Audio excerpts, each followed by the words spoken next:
Perkenalkan, nama saya Rani Gusti Arini dari kelas 11 IPS 2 nomor absen 27. Saya akan meresensi novel yang berjudul Bunga di Atas Batu yang ditulis oleh Aisna, dan novel ini diterbitkan oleh Mukamedia pada tahun 2014 bulan Juni. Tebal halaman novel ini yaitu 132 halaman. Dalam novel ini terdapat dua tokoh utama yang bernama Iris dan Bara.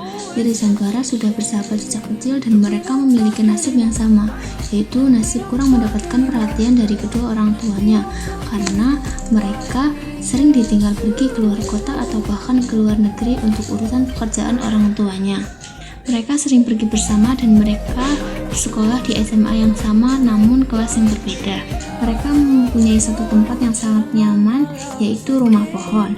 Di rumah pohon ini mereka saling meluapkan keluh kesahnya baik suka maupun duka. Dalam novel ini, penulis juga menganalogikan kisah cinta yang dituangkan sebagai bunga yang tumbuh di atas batu, alih-alih di tanah yang subur dan gempur. Cinta tersebut tumbuh di tempat yang tidak semestinya, layaknya cinta Bara yang malah mekar ke Iris. Alhasil, Bara pun mengalami pergolakan batin dan bingung dalam memilih sikap. Ia ingin Iris menjadi lebih dari sekedar sahabat, namun dia tidak ingin persahabatannya hancur hanya karena sebuah penolakan. Jadi, Bara memiliki perasaan pada Iris, namun tidak mau menyatakan perasaannya karena ia takut hanya gara-gara ungkapan perasaannya akan menjadikan persahabatannya hancur. Karena Bara menahan untuk tidak mengungkapkan perasaannya pada Iris, kemudian ada seorang laki-laki yang mengajak Iris untuk menjalin hubungan serius dengannya, dan Iris pun menerima. Laki-laki itu bernama Hilman, dan ketika Bara mendengar berita tersebut, Bara pun kesal dan sakit hati, tetapi ia hanya bisa diam.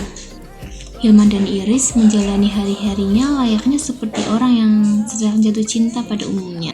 Dan belum lama hubungan itu terjalin, Hilman ketahuan bermain api di belakang Iris. Dan Iris pun tidak pikir lama memutuskan hubungannya dengan Hilman.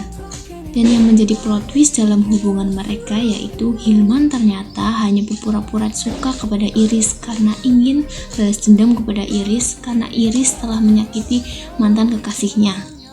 Setelah Bara mengetahui bahwa Hilman hanya berpura-pura suka kepada Iris, Bara pun ingin berbalas dendam kepada Hilman karena Hilman telah menyakiti hati Iris. Kemudian Bara melakukan balas dendam kepada Hilman dengan cara ia memancing Hilman untuk melakukan kekerasan padanya supaya Hilman dikeluarkan dari sekolah.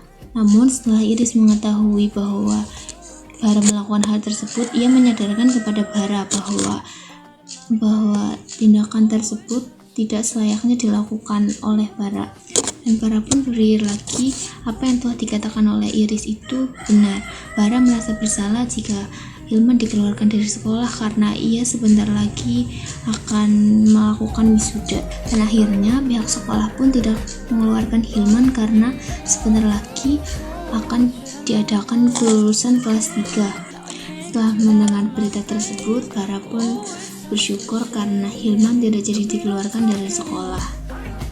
Setelah sekian lama orang tua Bara tidak pulang, akhirnya orang tua Bara pulang, namun dengan berita kesedihan. Rindu yang selama ini Bara pendam tidak membuahkan bahagia, malah membuahkan kesedihan. Kesedihan itu sangat membuat Bara terpuruk karena ibunya meninggal dunia. Dan pada saat itulah Bara merasa kesedihan yang tidak ada habisnya dan ia merasa putus asa untuk melanjutkan hidupnya. Tetapi ada Iris yang selalu menyemangatinya untuk bisa menghadapi hari-harinya. Setelah wisuda dilaksanakan dan ternyata Bara mendapatkan beasiswa untuk kuliah di luar negeri. Tidak lama kemudian Bara pergi ke luar negeri untuk melanjutkan beasiswanya. Perginya Bara ke luar negeri juga menjadi salah satu alasan untuk melupakan Iris dari kehidupannya.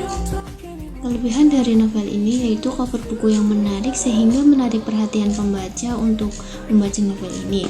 Selanjutnya, pada novel ini di setiap pergantian subbab selalu terdapat kutipan dari orang-orang terkenal seperti Khalil Gibran, Francis Bacon, dan Khairul Anwar. Kekurangan dari novel ini yaitu banyak menggunakan bahasa Kanada yang sulit dimengerti. Masih terdapat kesalahan penulisan seperti berbagai yang harusnya berbagai, mengarahkan yang seharusnya menggerakkan, serta ceritanya menggantung, membingungkan sehingga pesan yang ada tidak dapat tersampaikan. Sekian yang dapat saya sampaikan, kurang lebihnya mohon maaf. Wassalamualaikum warahmatullahi wabarakatuh.